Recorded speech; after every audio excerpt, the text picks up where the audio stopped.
Just what I need. My condition likes being ignored as little as I do. I must consume another artifact. And soon.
Thank you.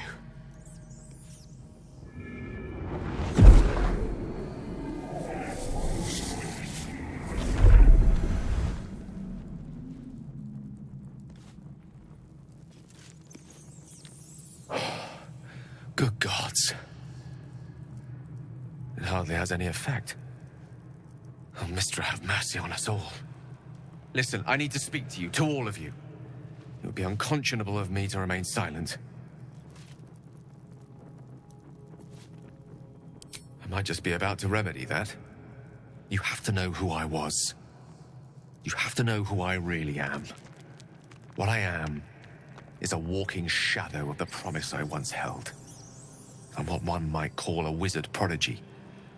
Who from an early age could not only control the weave, but compose it. Much like a musician or a poet. Such was my skill that it earned me the attention of the mother of magic herself. The Lady of Mysteries. The goddess Mystra. She revealed herself to me and she became my teacher. In time, she became my muse. And later, even my lover.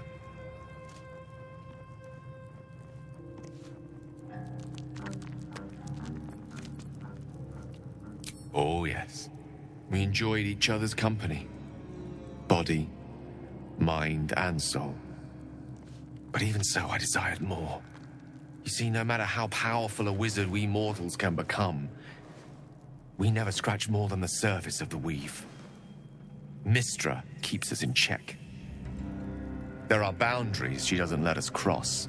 Yet, every time I was with her, I stood on the precipice, gazing into the wonders that lay beyond. I sought to cross her boundaries.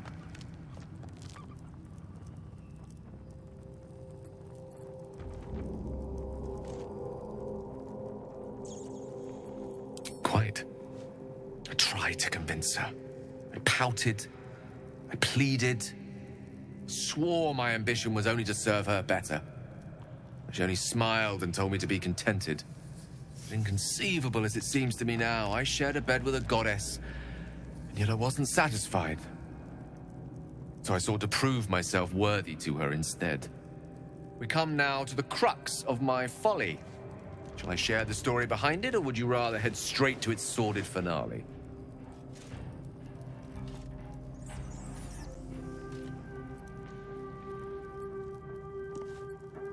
Very well. Here goes. Once upon a very long time ago, a mighty lord lived in a tower. A flying tower, to be precise. I'll save his history for another time, but the gist of it is that he sought to usurp the goddess of magic so that he could become a god himself. He almost managed, but not quite. And his entire empire, Netherese, came crashing down around him as he turned to stone. The magic that was unleashed that day was phenomenal. roiling like the prime chaos that outdates creation. Even the weave itself could not withstand the onslaught. It fractured, then shattered, and all magic was lost to the mortal realms, until the day Mystra returned. She restored the weave, reuniting all its scattered shards. Or so I thought. Until, in the course of my studies, I learned of a book. A Netherese tome in which a piece of the fractured weave had been sealed beyond her reach.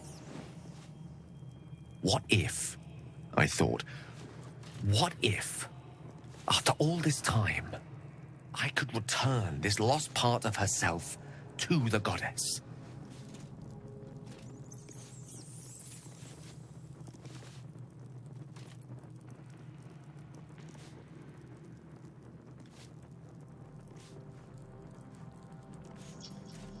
The answer was to try. The outcome was to fail.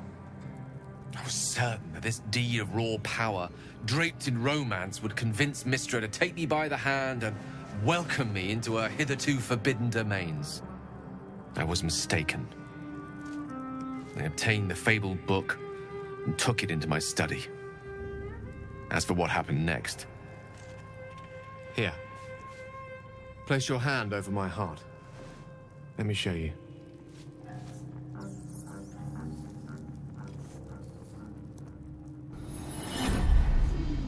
You feel the tadpole quiver as you realize Gale is letting you in.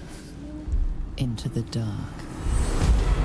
You see through Gale's eyes, staring down the corridors of a dread manor. A book bound and suddenly opened. Inside there are no pages, only a swirling mass of blackest weave that pounces. Its teeth, its claws, it's unstoppable as it digs through and becomes part of you. And God says it ever hungry.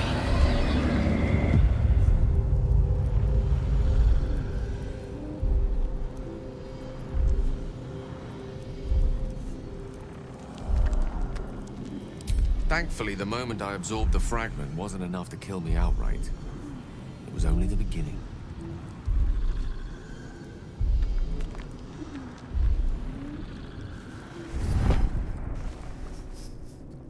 This Netherese blight, this orb, for lack of a better word, is balled up inside my chest.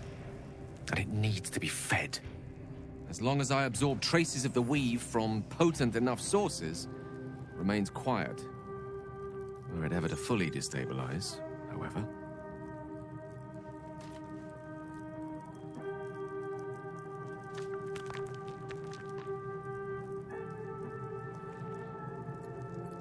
I will erupt.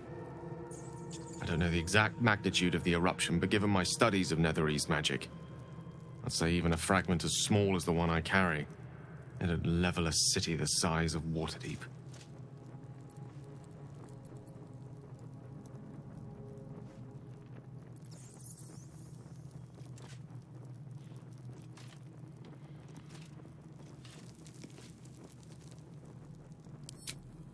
Every waking moment.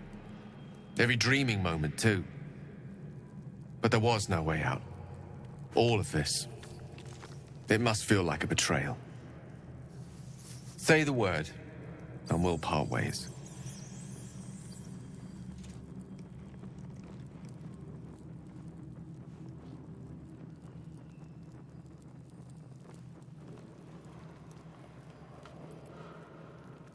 Once I'd step out of the protective aura of the artifact, it wouldn't be long before the Absolute overtakes me.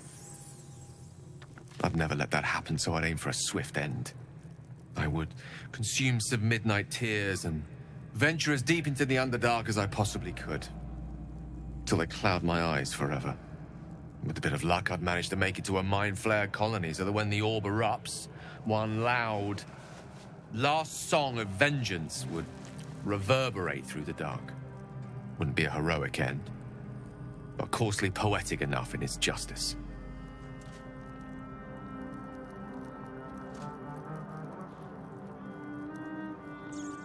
That is a great relief. Oh, a great relief indeed. You truly are a soul that steals my own. From all my new rallied heart, I thank you. I thank you all. I understand if you stand against me. I'm humbled if you stand with me.